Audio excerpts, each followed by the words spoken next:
English का एक कहावत है, well begun is half done. अच्छा साधा काम आधा। मतलब इतिहास में, मेरे राजनीतिक करियर में, और मैं दावे के साथ कहता हूं कि जो लालू जी, नीतीश जी ने बिहार को जिस गर्त में डाला है, उसके लिए पार्टी किसी कीमत पर इन दोनों को माफ नहीं करने जा रही। इन दोनों के खिलाफ चुनाव लड़ेगी, इन दोनों के लिए लड़ेगी। बिहार को बर्बाद करने में इन दोनों का हाथ है। तो इस चीज से आप मुद्दे को क्लियर समझ सकते हैं। जो हमारी पुष्पप्रिया चौधरी मैम है, वो अपने गृह जिले में है, पंचायत का दौरा कर रही है, लगातार घूम रही है, कार्यकर्ताओं को मोटिवेशन दे रही है, और आने वाले 2024 में हम जरूर लड़ेंगे।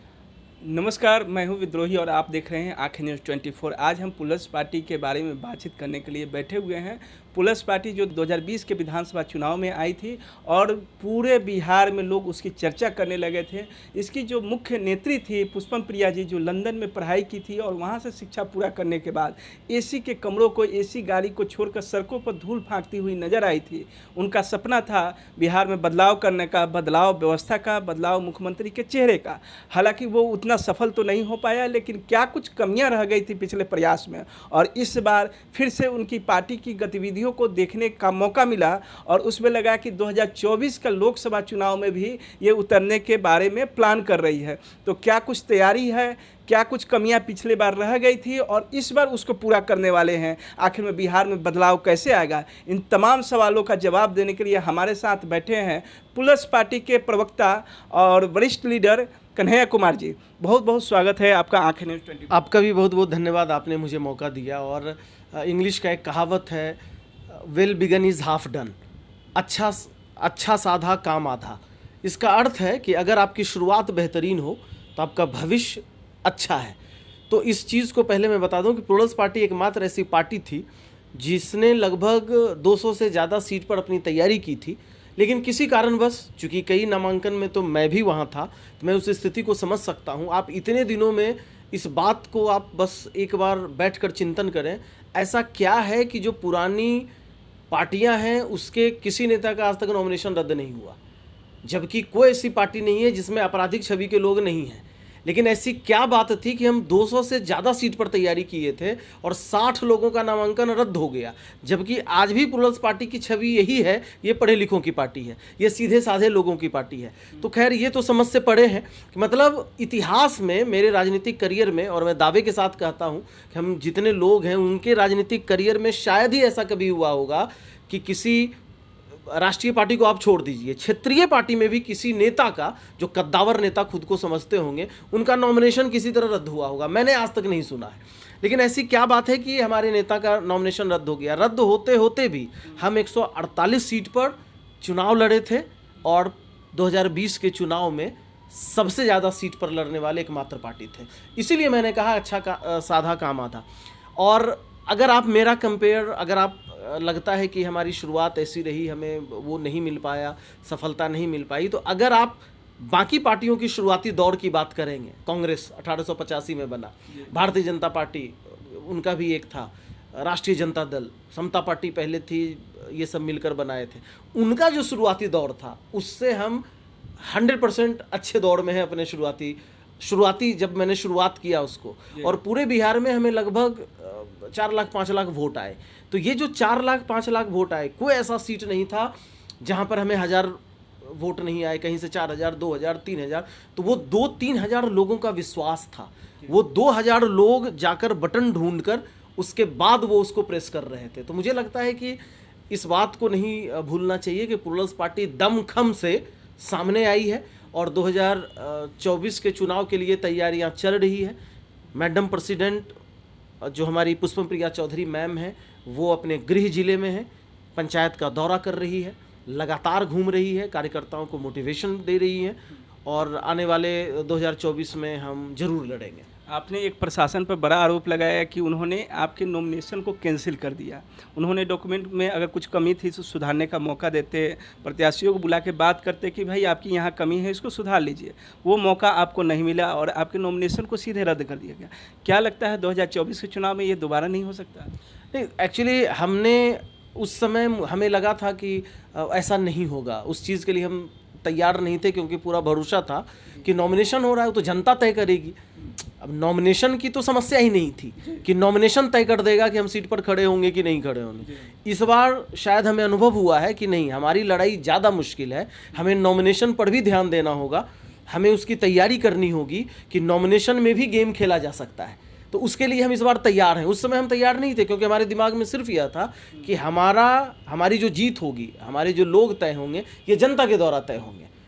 लेकिन नॉमिनेशन का भी खेल हो गया। जबकि मैंने पहले कहा, मैं ये नहीं कह रहा हूं कि हमारे तरफ से गलती नहीं हुई होगी, लेकिन ये कैसे हो सकता है कि किसी भी क्षेत्रीय पार्टी का एक भी, मतलब मैंने अपने जीवन करियर में लगभग 5, 10, 20 इलेक्शन देखा, ये कैसे आज तक किसी का कैंसिल नहीं हुआ, ये कैसे पॉसिबल है? जबकि बड़े बड़े न्यूज़ चैनल ने यह दिखाया है कि कोई ऐसा दल नहीं है जिसमें आपराधिक छवि के लोग नहीं हैं, कोई ऐसा दल नहीं है जिसमें बिना पढ़े लिखे लोग नहीं हैं। तो ये कैसे पॉसिबल है कि उनका नॉमिनेशन रद्द नहीं हुआ? ये सवाल हमारा यह था। बाकी जो मैंने आपको कहा कि इस बार नॉमिनेशन के लिए भी हमारी तैयारी होगी, जो मैंने पिछली बार हम लोगों ने नहीं की थी। एक सवाल है कि 2024 का लोकसभा चुनाव नज़दीक है। जो विपक्ष पार्टियां जो अभी सत्ता में नहीं है, उनका कहना है कि चुनाव हो सकता है पहले भी हो जाए। तो अभी आपकी क्या तैयारी है? चूँकि 2024 का लोकसभा चुनाव इससे बड़े परिप्रेक्ष्य में, बड़े पटल पर होता है, तो क्या कुछ मुद्दे होंगे? आपकी क्या तैयारी है? और क्या इन 40 लोकसभा सीट के लिए जैसी संभावना जताई जा रही है, हो सकता है चुनाव पहले भी हो जाए, तो क्या उनके लिए कैंडिडेट आपके पास पर्याप्त हैं? आप चुनाव लड़ पाएंगे? उसके लिए मैं एक बात बता दूं कि हमारा जो पहला लक्ष्य रहा है, और पार्टी जो बोलते रही है कि बिहार हमारा पहला लक्ष्य रहा है कि हम बिहार में सफलता अर्जित करेंगे, बिहार के लिए काम करेंगे, तभी हम सोचेंगे कि हमें क्या करना है। तो पिछली बार हमने लगभग कोशिश की थी ज़्यादा से ज़्यादा सीट पर चुनाव लड़ने की। इस बार जो हमारी तैयारी है वो कुछ ही चुनिंदा सीटों पर चुनाव लड़ने की है। वो इसलिए है ताकि हमारे कार्यकर्ताओं को, हमारे जो वोटर्स हैं या जो नए लोग हैं, सीधे साधे लोग हैं, उन्हें यह विश्वास हो सके कि हम भी चुनाव जीत सकते हैं। इसलिए हमारी जो इस बार कोशिश होगी, पार्टी की जो कोशिश होगी, कुछ चुनिंदा सीट पर जहां पर काम चल रहा है। अभी आप लगातार देखेंगे कि मैडम प्रेसिडेंट पुष्पम प्रिया चौधरी जी, हमारे जो राष्ट्रीय महासचिव हैं अनुपम कुमार सुमन सर, वो लगातार घूम रहे हैं और पार्टी को मजबूत करने की कोशिश कर रहे हैं। तो कुछ सीट पर, 40 सीट पर अभी उसको तय नहीं किया जा सकता, लेकिन कुछ सीट पर पार्टी जरूर लड़ेगी, उसकी तैयारी चल रही है। विधानसभा चुनाव स्थानीय मुद्दों पर लड़ा गया था। लोकसभा चुनाव में स्थानीय प्लस राष्ट्रीय मुद्दे भी शामिल होंगे। तो अभी के समय में जो चर्चाएं चल रही हैं, 3 मुख्य मुद्दे हैं। एक यूसीसी है, दूसरा वन नेशन वन इलेक्शन है, और तीसरा जो है सो इंडिया बनाम भारत की बात हो रही है कि भारत का नाम चेंज इंडिया से करके भारत कर दिया जाए। इस तरह की तमाम चर्चाएं हैं। इन तीनों मुद्दों पर प्लस पार्टी का क्या स्टैंड है? आप लोग इसके बारे में क्या सोचते हैं? देखिए, सबसे पहले अगर आप इस मुद्दे के लिए बात किए, तो मेरे लिए, हमारे लिए सबसे जो इम्पोर्टेंट काम है कि हम किसी भी तरीके से, हमें किसी भी तरीके से लोकसभा में अपने लिए शक्ति अर्जित करनी है, क्योंकि मुद्दों की कमी कभी नहीं रही है। अगर आप इस तरह से मुद्दे की बात करेंगे तो मुद्दे तो हर दिन पैदा होते हैं, लेकिन फिर भी लोग स्टैंड जानना चाहते हैं कि आपका इन विषयों पर किस तरह का स्टैंड है, आप किस साइड में हैं।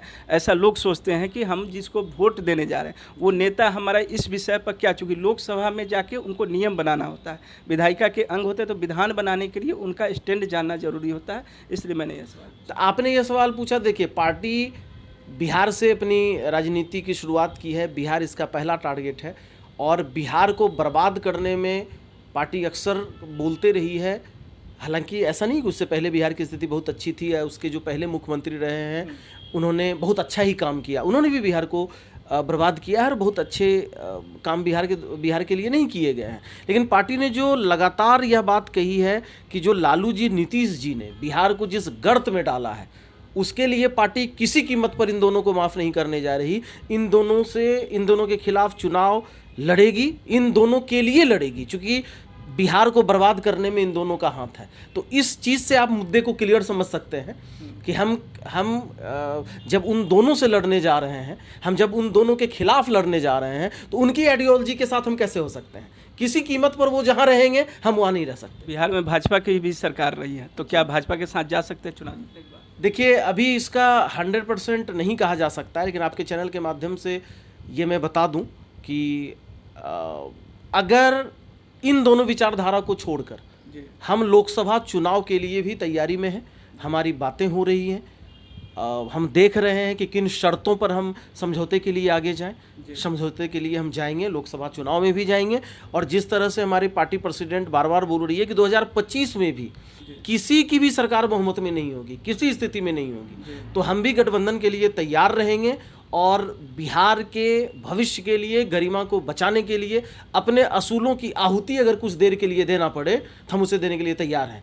तो अगर इन दोनों के अलावा कोई अगर संभावित, जैसे एक होता है ना कि भाई किसको आप चुनेंगे, जैसे आप कहा जाए कि किसी ने पूरा बर्बाद कर दिया, किसी का कुछ हाथ है कम, किसके साथ आप जाएंगे? तो ऑब्वियस है कि अगर हमको किसी को चुनना होगा तो उन लोगों के साथ हम जाएंगे जिन्होंने थोड़ा सा, जिनके अंदर थोड़ी सी गैरत और मर्यादा बची हुई है।